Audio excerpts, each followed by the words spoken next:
The year of the rune on this channel in some respects, as I am now starting a crowdfunding project, or soon starting a crowdfunding project to produce the Poetic Edda in runes, something I've alluded to a little bit on Patreon and in a recent video. But also 7 months ago when I was in Oslo, I visited with Runologist Professor Kristel Zilmer and archaeologist Justin Kimball at the Cultural Historical Museum at the University of Oslo, and we talked about some very, very tiny, like really, really tiny runic amulets from the Middle Ages.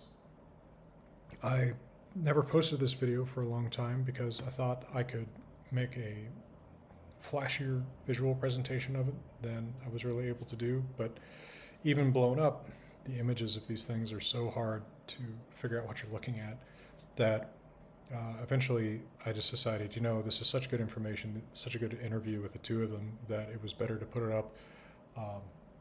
And it's a good presentation of the difficulties of interpreting some of our runic material.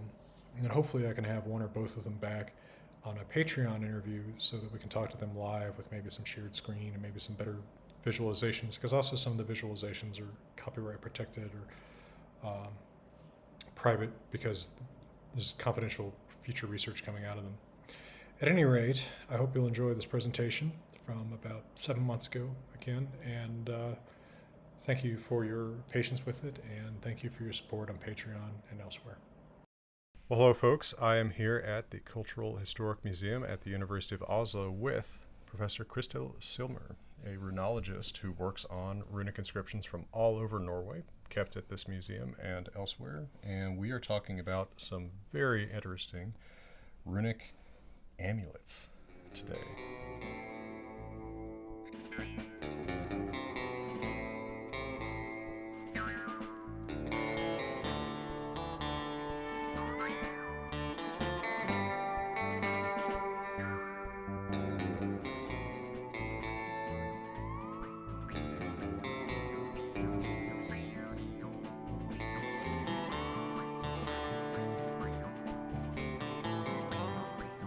So, what are we looking at today?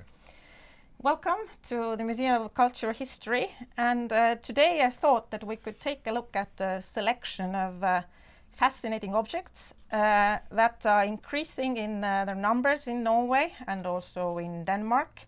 And this is thanks to metal detecting activities that are ongoing, and what we see is that compared to the finds that we had before, say around the early 2000, the number of finds that we have now of this type of artifact, folded or rolled up small strips or tablets of lead, that the number of these finds is really increasing gradually every year. So our museum here in Oslo, Museum of Cultural History, that is part of the University of Oslo, a faculty here, we are, when we talk about museums in Norway, university museums, so each museum has their own area that they are, so to say, responsible for, where finds from different parts of Norway come in.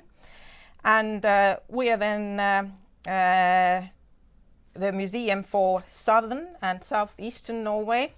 And it is especially here in this region of Norway that we see a lot of these new finds every year. And this has, at least chronologically speaking, really broadened our source basis. Because maybe around the early 2000s, we had somewhere around 25, 26 finds of the kind known in the whole Norway. And now we have objects in queue, basically waiting to be documented and catalogued. And then, of course, also it will be available, all this data, for everybody interested in the material. And we have, according to my estimates from our museum, I think I have maybe around 50 or 60 amulets that I'm working with currently. But as I said, every year there are some new finds coming in. So maybe the number increases then, say, around by 2, 3, 4 objects each year. And may I ask, what is the context of these finds? Where are they What kinds of find locations are they from? As these are metal detecting finds, that means that they are loose finds. And the regulation in Norway is so that people who do metal detecting, they are allowed to go and search for objects with the permission of the property owner, of course, in farmed areas. Basically, these objects would then pop up in plowed layers of fields, because you're not allowed to go in forests or woods, so to say, where you might actually disturb unregistered cultural heritage sites. But in these layers, which agricultural activities take place there anyways, and it's like the top layers of soil, so typically they would find something, say, around 10 to 20 centimeters below ground. So they go around, metal detector starts beeping, and then they know that something is there, and then they dug it out. But as these are loose finds, that means that when they come to us, we really don't know anything else about the context. So, and also because they pop up everywhere, we don't really know if they have originally belonged to these spots. A lot of it might be just accidentally lost, deposited. What has happened with the layers that have been disturbed, the farmland. So we don't really know much about the original circumstances of how the objects were used. But of course we have some general idea about how these types of objects, what function they had in the medieval society. And first and foremost, we know that these are a type of personal amulet. But what is interesting now is that we see that obviously this type of amulet for personal use was likely more common than we have thought previously, because a number of finds indicates that. And I see younger Futhark on the examples that I've looked at so far that you've shown me today. Are they all from the younger Futhark period? The finds that we have here, yes. So we are dealing with the medieval version of the younger Futhark, medieval runic writing tradition. As the objects lack secure contexts, undisturbed contexts, that means also that we don't really have usually any possibility of precise datings. So in general, we may say that they fall within the medieval period in Norway, and in Norway, medieval period, Christian Middle Ages, would be around the 11th century to up to around 1500, early 16th century.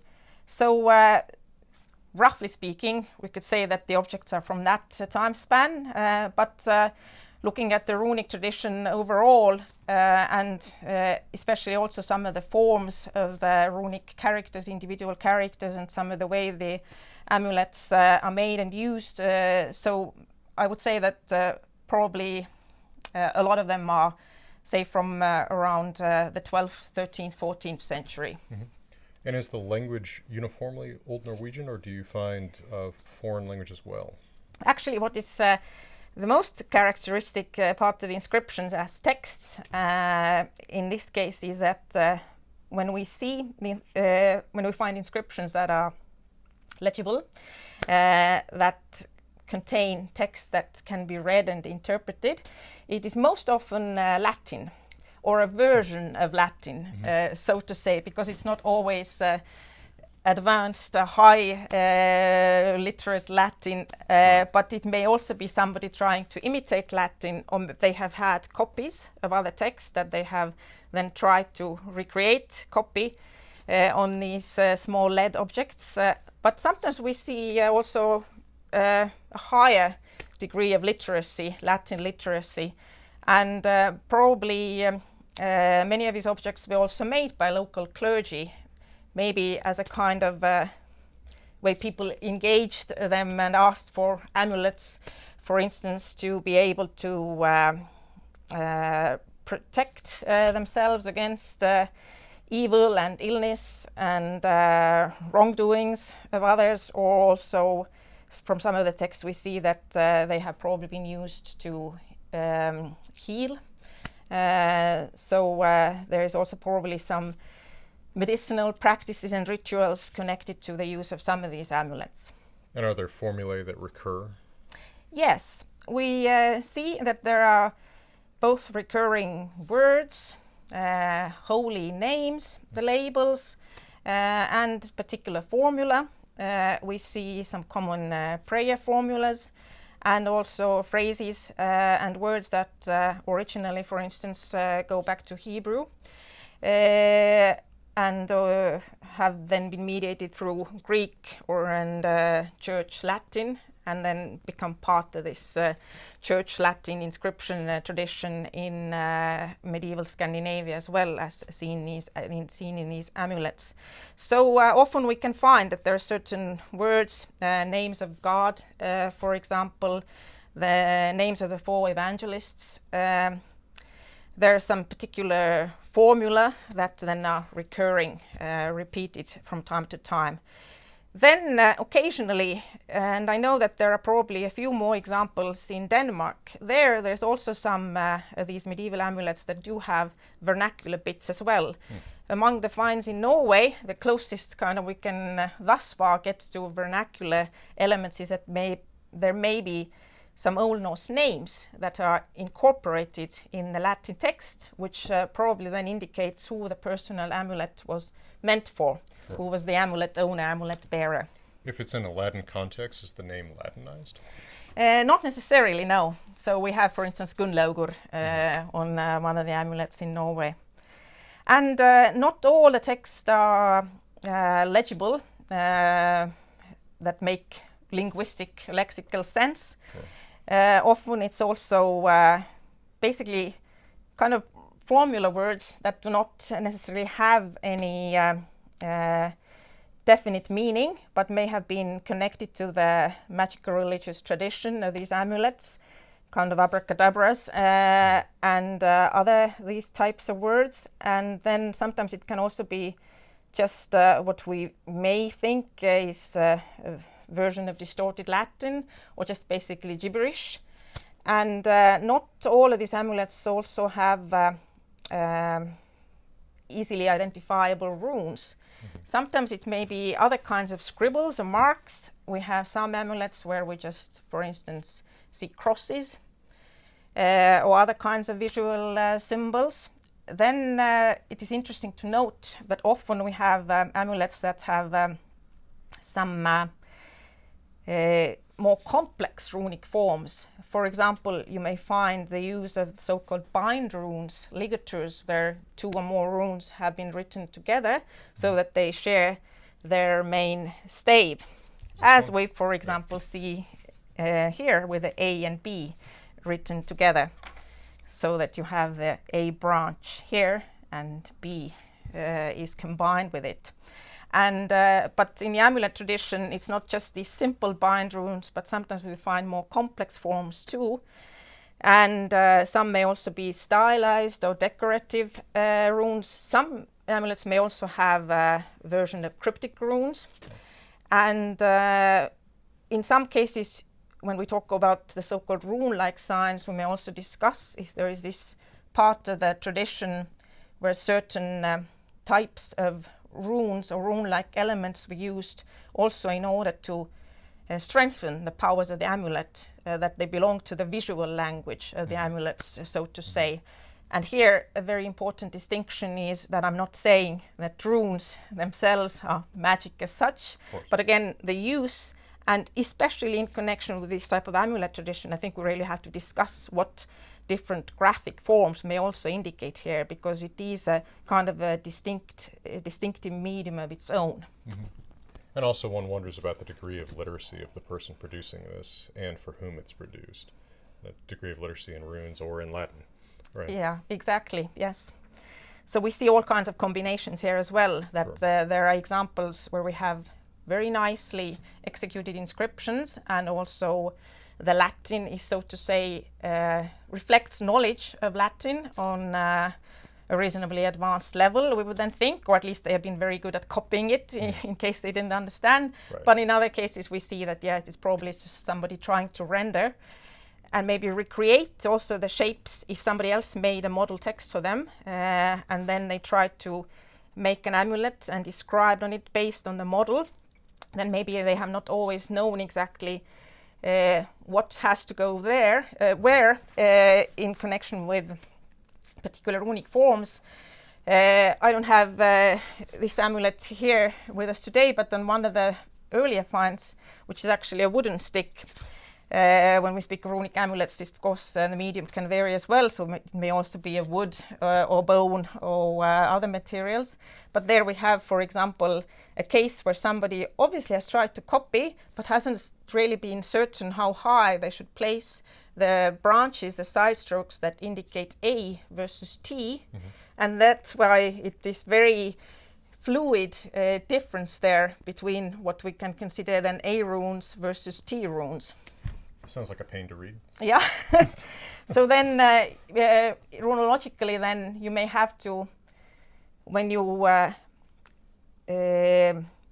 transliterate the inscriptions, replace runes with Latin letters, so it becomes pedagogically more easy to read, and you get the overview of what the text is about right away.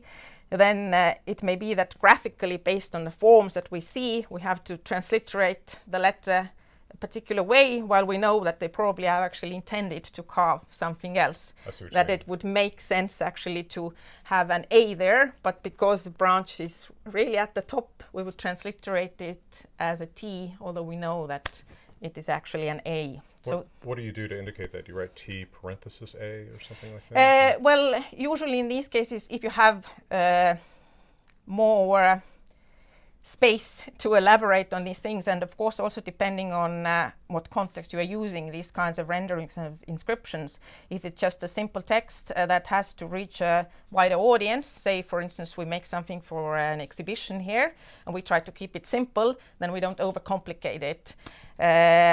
And maybe we just use a translation of inscription and escape these transliteration problems. But if it's possible, then we can add commentary, reading commentary, and comment specific shapes that we notice. Sure. And for instance, a typical thing that we also see is that maybe there's certain small mistakes, errors that they have made with the placement of either on the left side or right side of the main stave if the branch goes. So it could be for instead of T, where you would have the branch on the left side, then it has been placed on the right side, which would give us the reading L. So instead of, for instance, reading the word noster, as in the prayer formula Pater Noster, they might have written nos ler. Sure, but we know that the intention is there to have written T. I see. But you can in some cases also then place it in brackets afterwards and mark that it's been intended as a T problem. And just by the by, it makes me wonder, as I've often wondered thinking about this, where we can see these errors being made with a language that we know well, like Latin. How often did the exact same thing perhaps happen at earlier stages, where someone has an exemplum in Proto-Norse or what have you, and they don't necessarily understand what they're copying. Yeah. I think overall these are very useful reminders. Every now and then you stop and think about what certain evidence may point at, but what also its broader consequences may be, as you commented.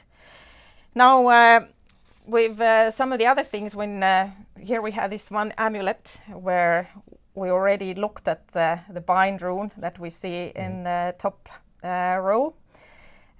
We see also various ways of how the inscriptions are set up on lead amulets. Here you have originally, so to say, a small tablet or plate of lead that has then been folded together, so now that it's in multiple layers. And then we see writing, in this case, on both of the exterior surfaces still. And we know that there's much more text still hidden inside, which is what, from a perspective of a runic scholar, or any scholar interested in this material, makes it especially fascinating and also challenging, that you always see just some little bits and pieces, like fragments of text, and you know that there's much more inside. Sure. And sometimes you can only get so far in identifying these bits and pieces of text because it may be cut off exactly a certain point where it leaves you in doubt about different options and how it could continue. In other cases, we are lucky, because we have these kind of fragments that actually right away fit into a known formula. So you recognize, okay, this is half the word, the end of that word that belongs to that formula, and it goes, and you have maybe 3, 4, 5 words from that known formula, and then it cuts off again, and you know what? It's probably continued then inside the amulet. So the inscriptions can be set up in several rows. Here, for example, you see a kind of way of organizing the amulet, that you have an upper row of runes and other signs, and then you have a bottom row. Are those horizontal lines originally? Yeah, these are horizontal lines in this case. But you see also that with this particular amulet, that they have kind of added a lot of extra lines, and there's also possibly then the intentional, I meant to say. Then there is also the intentional combination of lines to form cross shapes in this case. So that you can see that there is a kind of use of crosses and runes. And these different lines kind of also divide the surface into different sections. I see. So Well, that makes for challenging reading because, of course, the initial inclination is to take any vertical line as part of a letter, but they're not all. No, because here in this case it can vary, and also with the horizontal lines, some then are very faint, just more like scratches underneath. So, which is then interesting in this case. Has it been kind of like a writing support, or what's the function of those additional lines? And then there's of course also some random scratches. So not everything is part of actually identifying the writing, so to say, either, but you have to try to make sense and find your way through this mess of lines and forms. And it's also very easy to be kind of fooled here when you're not used to what you're seeing. And I find that this particular amulet is a very good pedagogical example as well, because we used this amulet earlier this spring with some of our students when we had a course on practical runology together with a colleague at the University of Oslo. And some students then had a task to try to make sense as much of the amulet as they could. And what was interesting for me afterwards, that a lot of them read this part here that we see here, and maybe I remove the drawn layer here, just that it shows just the photo, and I can take out this amulet later too and show it in real life. So a lot of them then automatically read this as a bind rune, combining O and K, because of course graphically it makes perfect sense, because a branch goes that close to the main stave here, you see. But the thing is that when you know more about the amulet tradition, and you also know how these branches and the placement can vary and be kind of also very random and accidental on this material. And in this case, you have the top part missing here. It has been broken off. And so you see that actually this branch has extended, and it actually belongs to belongs to the following main stave, so that here you actually get O and T. I see. Wow, okay. Because initially I wasn't even sure that line was part of a letter, just looking at it in this photo. Well, of course, a drawing that I show now here, this is already what we would say also, this is already also an interpretation. Sure. Because a drawing is kind of my interpretation of what I see and what I also want to emphasize amongst all these different lines. What I think might be elements, lines that are in some way meaningful and important for getting a good idea of the inscription on this amulet. Photo, in a way, may seem as it is more objective, because nobody, unless I draw over it, as I can do here, So you just see basically the lines, but also photo is not objective reality in any ways, because it depends on the lighting angle, what elements you bring out more, what stays in the shadow. The lighting angle can be really crucial, because some of the staves or the side strokes, the branches that belong to different runes, can completely vanish if the light source comes from a different angle or straight on. These are three-dimensional objects. Yeah.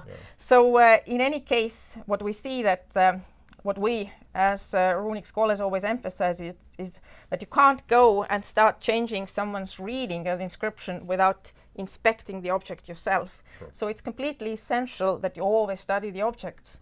And sometimes what is also interesting when there is, for instance, new finds that make headlines and go around the world. So it's very interesting to follow then if there is photos published together with the finds. Everybody very enthusiastically then throws themselves over the photos and starts reading something else there. Yes. And it's very understandable, because of course everybody is puzzled and fascinated about these finds. And it's very interesting to try to see how much sense you can make of something based on a photo. And photos also differ in quality. So there can be very good photos as well. But nevertheless, you can never, or you should never, go as far as stating something simply based on the photos. Right. As a scholar, you have to wait till you have inspected the object. Well, if you only showed me this photo without any other context or apparatus, I mean, it's not easy to see very much. I can see a B. I actually don't see much of the bar of the A, that you could mistake that as just a natural bump in the lead. I can see the O. I can see an H down here. But beyond that, I mean, as you mentioned, some of these, you've got these horizontal lines. You have the attempt to make these crosses, which kind of confuses the reading of some of these letters to me. I don't know if this is an A, but maybe it is. So is it ABAOT? And we have also a little bit of an H, but I would say then we have a little bit of it still visible, and it is better visible when you check it under stereo microscope, because this is also what is absolutely essential when working with these objects, that you need some equipment that would help you. And in my case, what I then do is that I can sit here for hours using the stereo microscope and basically checking. And also when I make drawings, then I would check the object and then draw. And of course, I can use photos as a help then, as a basis, but I would always check also with my own eyes in the stereo microscope what it is that I actually see and what elements are then important to bring to the fore in the drawings as well. What you kind of try to recreate as a random scratch or something that has just affected the surface compared to what has been an intentional carving of a rune. But in this case, it can be otherwise a bit of a tricky amulet, but at least the upper row then provides us with a readable, understandable name. That is a name of a name of God, Sabaoth, Sabaoth. Oh, okay, I see. So I could not decide what. Oh, so is that an S? Yeah, because and this is one of these S's that is it's kind of long, but also here you see this little extra mark at the end that we would call a dotted S, that they've just like indicated a distinct end to the longish S. Okay, it did not even occur to me that was an S at first, at least looking at the photo. Yeah. But I could take out the actual original object too, and then you also see how much better, of course, everything is when you actually see it in real life compared to drawings and photos and whatnot. It's a completely different experience to actually see it. So tell me a little bit, as you're pulling this out, about how you catalog these. It's part of my job here as a museum's runologist. So on the one hand, I have to take care that this information would then be incorporated in the museum's database. But at the same time, here at the Cultural History Museum, we also have our own runic archives. And these are national archives then, so that they contain information about all runic finds in Norway. So on the one hand, I have a responsibility then for keeping track of the finds that belong within our museum region, and on the other hand, I try to also stay updated on what is found elsewhere in Norway, so that also the runic archives can get updated information about new runic finds in Norway. And so in this sense, it's also double work for a museum catalogue. Basically, it's an archaeological database, archaeological catalogue. So there you provide little information about the objects, main characteristics, measurements, find circumstances, and of course, as far as possible, you can add some information about what you see of the visible inscriptions, a reading if it's possible to provide it at that point, maybe interpretation as well. But sometimes you see that these amulets would also require way more work to be able to make sense, especially when the surfaces are heavily weathered or corroded, and we don't necessarily see so much based on the outer layers, outer exterior surfaces. So then you know that these will be like more like longer projects. You can spend basically weeks with just one amulet. Sure. And then I know that these are some of the things that just have to wait for the future as well. So that's why it sometimes takes a time also to get the information out on all these different finds, because it's quite a time-consuming work. But the general basic information, so to say, then we can include in our archaeological database, and the more thorough runological assessments, they might have to wait, depending on the circumstances, how much time I have to work with these particular finds. As I said, also every year the number of finds increases. But this amulet that we have a photo here, every find at the museum then gets their museum number. At our museum, they are so-called C numbers, C plus a certain number. So it's kind of like our accession database. It shows the number of objects every year. The number goes up then. And this is then the side that is visible on the photo. And of course, with the light that we have here right now, normal office light, you probably see some, but not much. Mm-hmm. The first thing I'd want to reach for is a magnifying glass. Yeah, and that's why you would need this. And you see also it becomes easier right away when you get some light from different angles on it. Sure. So later, if you would like to try, you can look into the... Should give me an exam and see if I can actually, what I can read of one I haven't seen. Yeah, like our students, you have to try to make sense of some of the amulets. So then this is also a part of my job that I really enjoy a lot. Now, maybe it sounds very nerdy to some people, but... I think I'm the kind of nerd that you have in mind, so...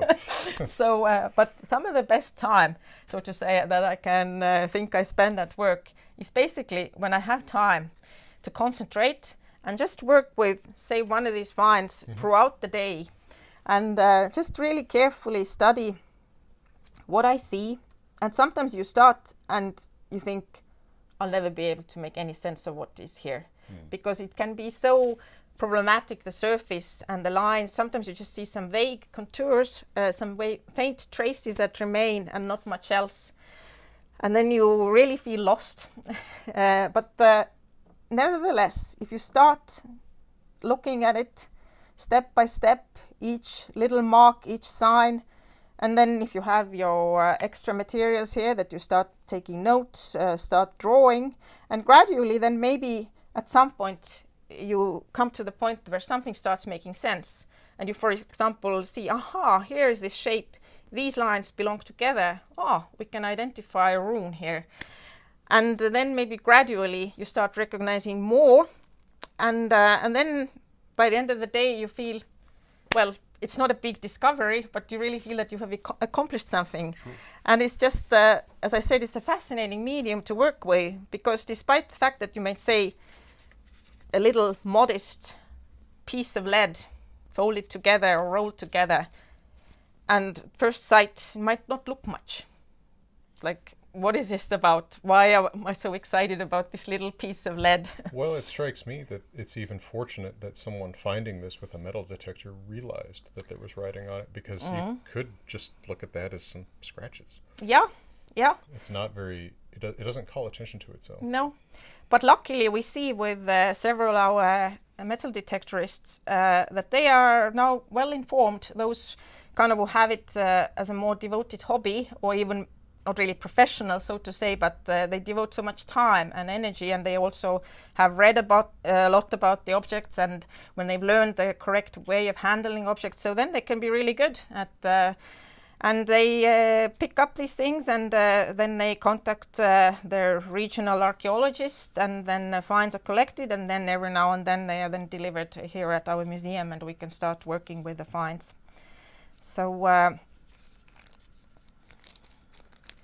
yes, so this is one of the nice examples, but I could show you more. For example, another amulet that I've spent a lot of time on, just to show you then that this is actually kind of simple.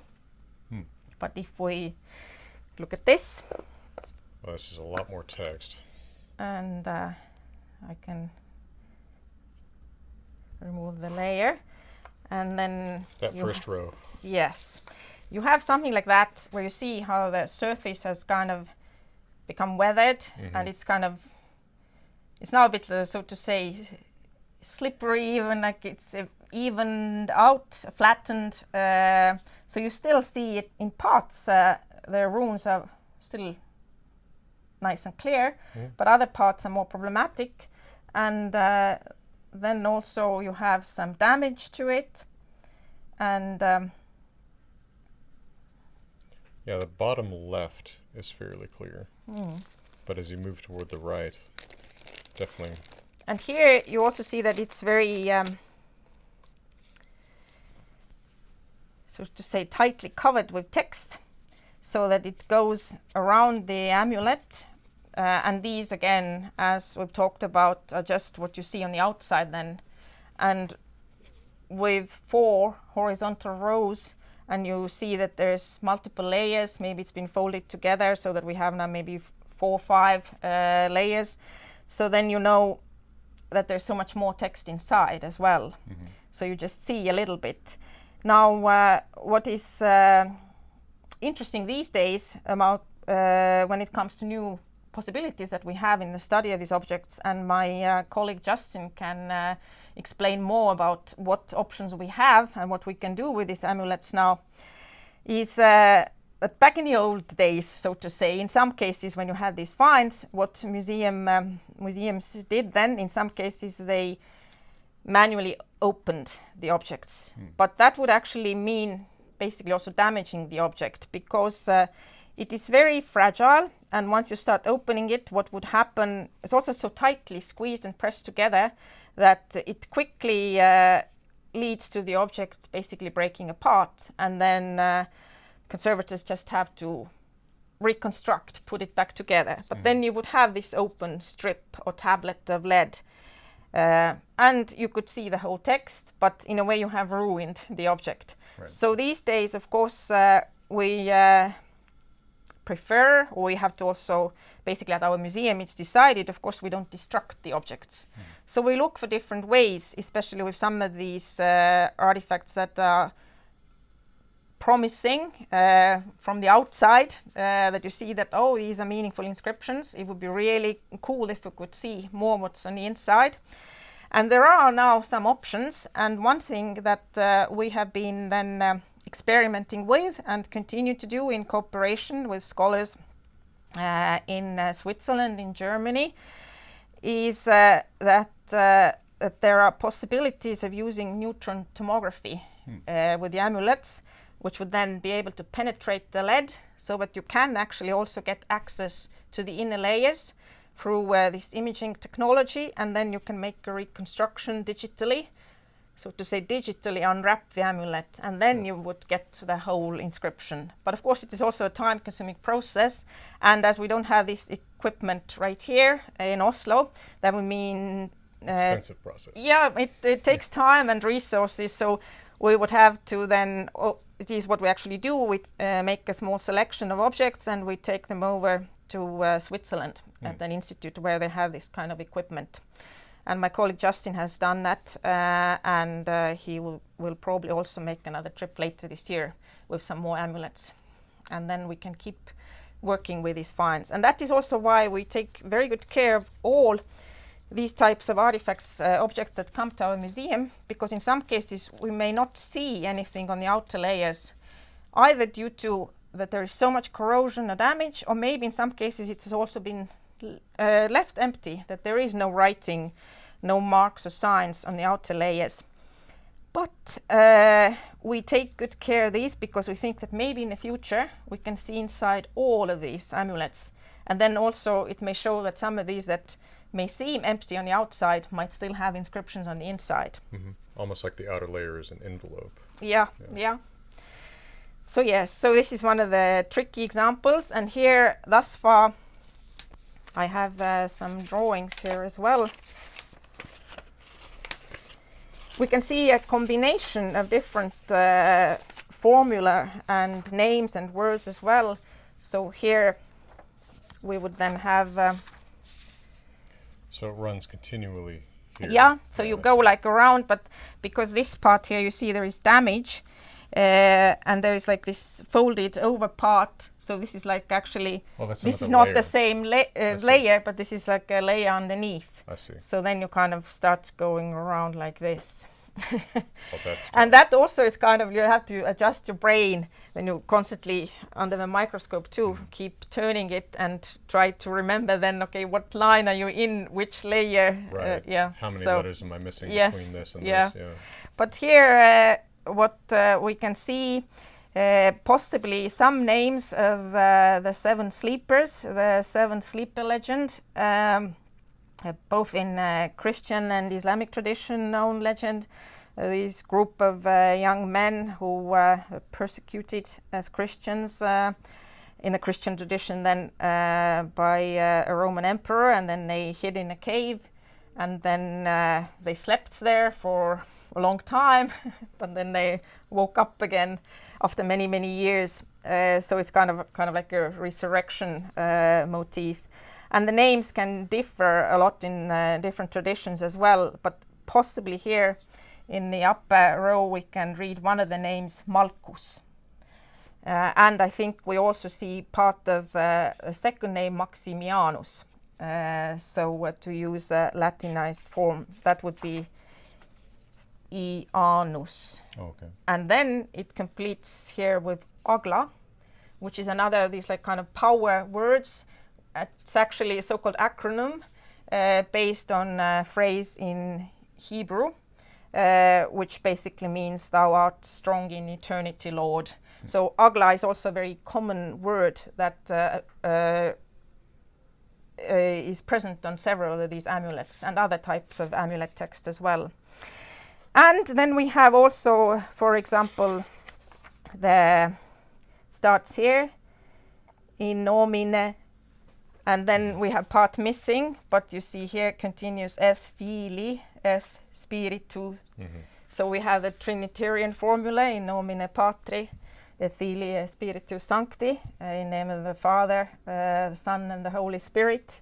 And in the bottom row we likely see some names of the evangelists. We can, for instance, read Matthews here, and it looks like the start of Lucas, Luke, and Matthew, then in the bottom row. It occurs to me just how difficult it would be to figure any of this out if you weren't familiar with the cultural obsessions of the medieval inscribers who are making them. Yeah, it definitely helps to know about also what types of texts and formulations you can expect to find on these types of objects, and of course, how and when and why and what they use. But here also you see that it's not just a Scandinavian tradition, but many of these formula and words and the same types are kind of a common, broader textual amulet tradition of the Middle Ages. So you see elsewhere as well different types of amulets, for instance, to cure illnesses, that you may have the same type of formula and names of gods and others used in other traditions as well. So it in that way also, in the future, I think it would be very interesting with more of these broader projects that look at the textual amulet tradition, because I think that sometimes people work with these in other European countries as well. There is finds, for instance, in Germany and elsewhere, but sometimes then maybe they don't know so much about what we have in Scandinavia, and while we work with the Scandinavian material, we may sometimes be less aware of everything else that is out there as well. So it would be actually useful at some point to combine forces, so to say, as a more larger project and look at the different aspects, which I think would be interesting to see, like how many commonalities you can actually find. Sure. And what would also be the differences, of course. So and by analogy, you see that even with Latin alphabet paleography. Yeah. Right. A certain amount of Old Norse orthography makes more sense if you've read some Old English and understand the orthography of that tradition. Exactly. And there may be cognate traditions elsewhere in Europe that could inform what's going on with some of the odder things going on with these.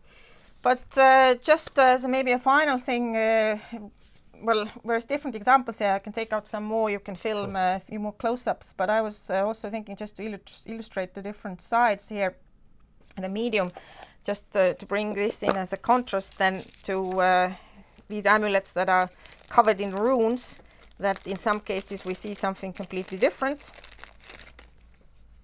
That here you basically just have a kind of pattern of lines, lines that intersect each other. So you see maybe also a certain division of space into different, or the surface into different sections, and it's basically just kind of like a geometric motif with different lines on both sides. Now again, this is also folded, so we don't know, maybe there's text inside, but it's also interesting to see these examples that maybe sometimes they just use kind of this particular visual elements, and it still emphasizes the idea of the amulet. And maybe it's not always necessary to have a meaningful text either. And the text, once they were hidden inside the amulet, were not meant to be read by other people anyways. Well, they were maybe guided towards the higher powers who were supposed to then help, or who they tried to scare away. Like in some of the amulets, maybe there's more these kinds of curses against elves, who were then thought to be some of the creatures that would cause disease. So it varies what you see text-wise, but in some cases, yes, maybe it is not even necessary to have so much actual text formulated. And in a sense, the text itself might be symbolic. Yeah, right? Yeah. I mean, it's the idea of the amulet itself that matters. So, and we think then that people, I mean, these are small portable objects, easy to have with you. Sometimes we see objects that have holes in them. We can have also lead crosses, small cross-shaped artifacts that they could then wear around the neck, or it could have little maybe sewn inside their clothes, or maybe just somehow that they could carry them on and along. And in a few cases where we have some finds in context too, there's some that have been found in connection with the burials as well. But as I say, the majority of these finds just pop up as loose finds now. So it's hard to tell how exactly they were used, but it probably varied how people could carry them along, and some maybe were also buried with amulets. Mm-hmm. Would you comment briefly on how you're handling these? Unlike with manuscripts, it always shocks people that you're handling them with bare hands. I know you're wearing gloves. Yeah. Well, gloves here is of course important, also because lead as a metal, it can, I think it's not 100% sure, but it can cause cancer, basically. So it is possibly harmful metal, which is kind of then ironic, thinking that people back in the day made their personal amulets and had them on their body. and wrote No, it is a little and bit. touched them, and without even knowing that maybe that caused disease as well.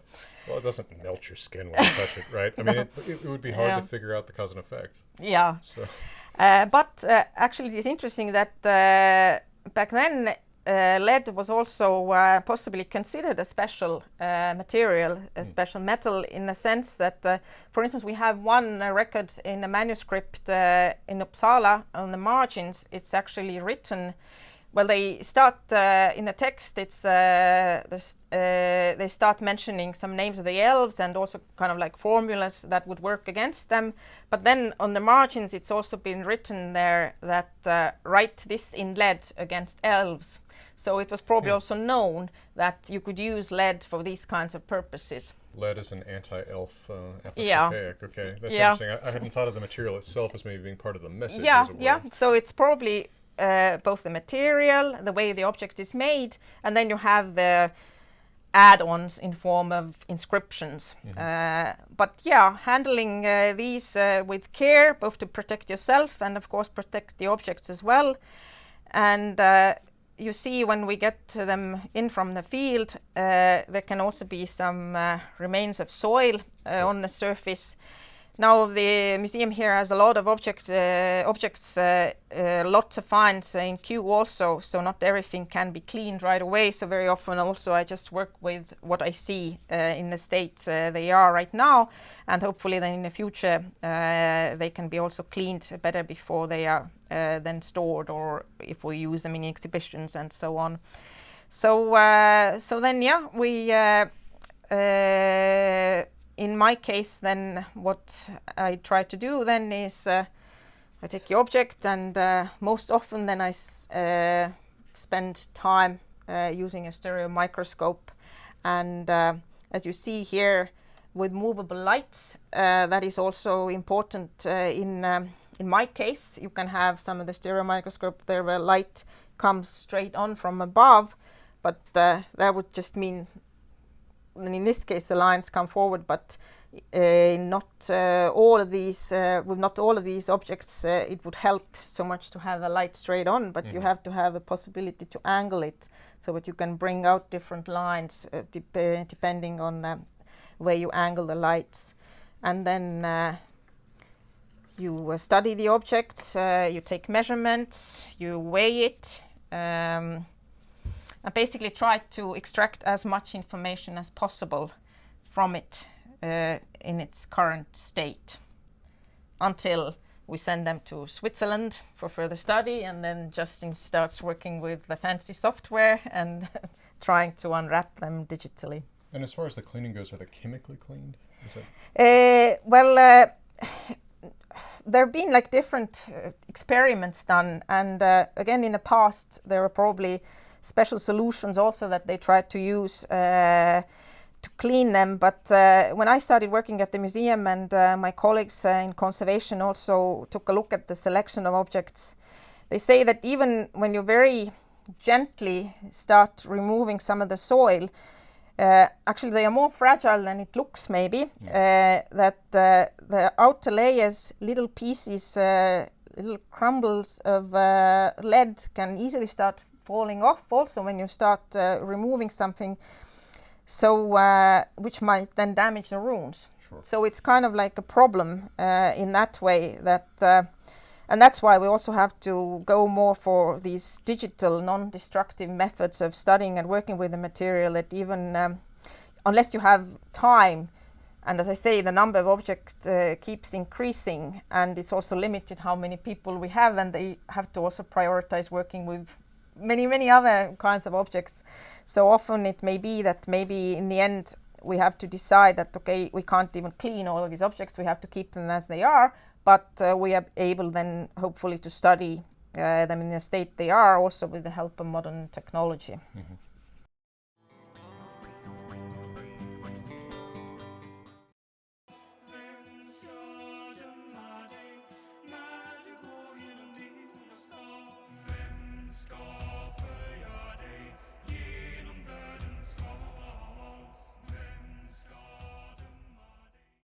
Well, hello again. Now I'm joined by Justin Kimball, an archaeologist specializing in digital archaeology here at the Cultural Historical Museum at the University of Oslo, and he's going to tell us a little bit about the tools that are used to read some of these otherwise unreadable inscriptions. Yeah, where do you want me to start? Well, what do you do if you want to read one of we've got all these little lead amulets. Yep. Say you want to read what's on the inner fold of one of these. What is the process? Right. So really what we need to do is we need to see inside, more or less. So Kristel alluded that back originally they would try to unravel them. And then that created a whole bunch of problems because as you unravel something, you might compress the runes or you might stretch the runes out or you might break it. So we started, or I wasn't part of the project at the time, but it became an idea that maybe we can use some kind of X-ray or neutron tomography to penetrate the actual objects and reconstruct the layers digitally. And I think I came onto the project at about 2019-ish and got to go to Switzerland and put these into a neutron tomography scanner, more or less. And where is the institute that has that? PSI.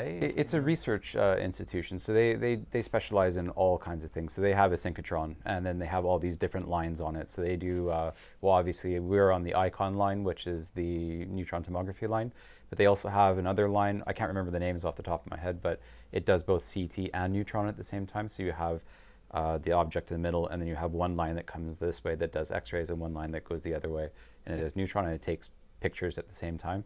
And then they combine them together to make a hybrid tomography model, which is kind of cool. The problem with neutron is that when it interacts with something like hydrogen, it tends to get really bright and you overblow your images. But with stuff that is very dense, for example, lead, it penetrates it, but not to that level of hydrogen. I can't speak too much on it because I haven't scanned anything that's carbon-based yet. So, or that's actually not entirely true. The first time I went, I wanted to try, if we go back a little bit, my introduction to CT scanning came from the Yellowstone ship project, where I was responsible for scanning a whole bunch of sample blocks that had rivets in them. And we wanted to just get the rivets out of the blocks, so that's why we were doing CT scanning without excavating. We wanted to keep them intact so that they could be returned to the site. So kind of a reverse way of doing archaeology. And I was layering them many layers high to try to get as much data as quickly as possible. And I recognized with these that they are relatively uniform, not these ones particularly, but the ones I got that time are relatively uniform. So I figured, why don't we just put a stack together? And so I wrapped it with aluminium foil and aluminium tape, but the problem is the aluminium tape has glue, which is carbon. And so I got this really bright kind of beam hardening. It was a very bright area around the amulets, and it made it difficult to read. Anyhow, so that was that. But the principle is, what we're trying to do is we're trying to expose it either with X-rays or with neutrons, and we're trying to figure out what the absorption rate of the material is. And it sits on a little stand, kind of like what you had here, but it rotates.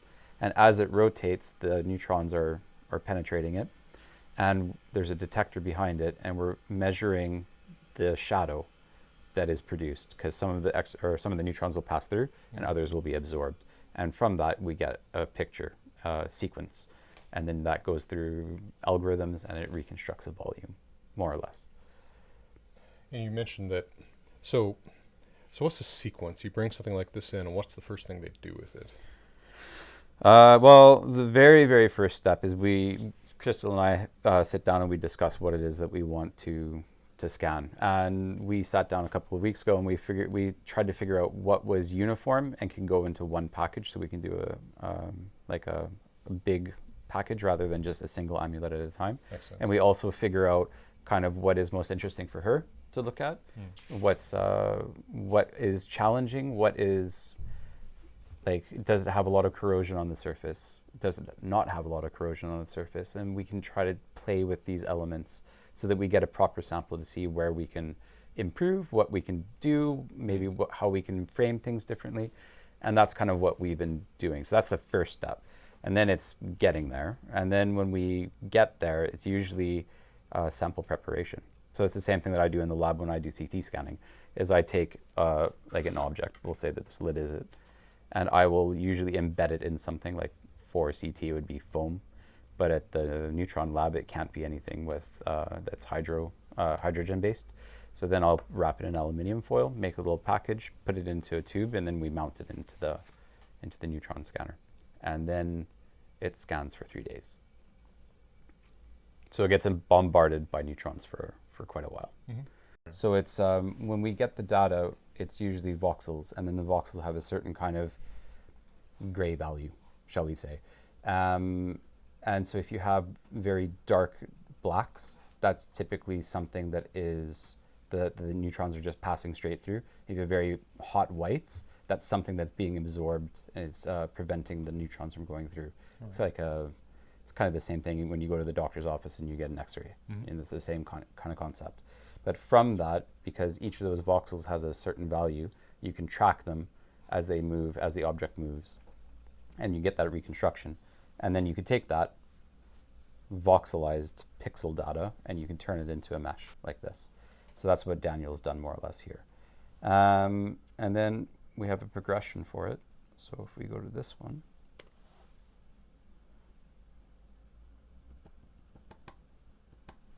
so there's our surface that we were looking at just now.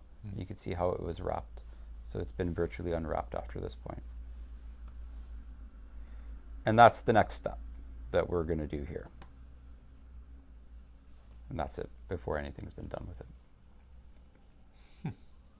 So we can give these pictures and he can use them if he wants to. I don't see why not. In this case, because it's Daniel Baum, maybe we should double check. Double check, Because yeah. if it's like made public somewhere, maybe, I mean, he did that, he's in Berlin and we will cooperate Well- with him. It would be good to double check with him. Yeah. And even if I can't use some specific images, just the discussion is valuable. So. Sure. Well, thank you very much for your time. You're welcome. And from beautiful Oslo, we're wishing you all the best. Right on the lapel there's fine, I guess. Yep. And I speak really quietly, so I tend to just sort of hold this closer because there's nowhere that it picks me up well.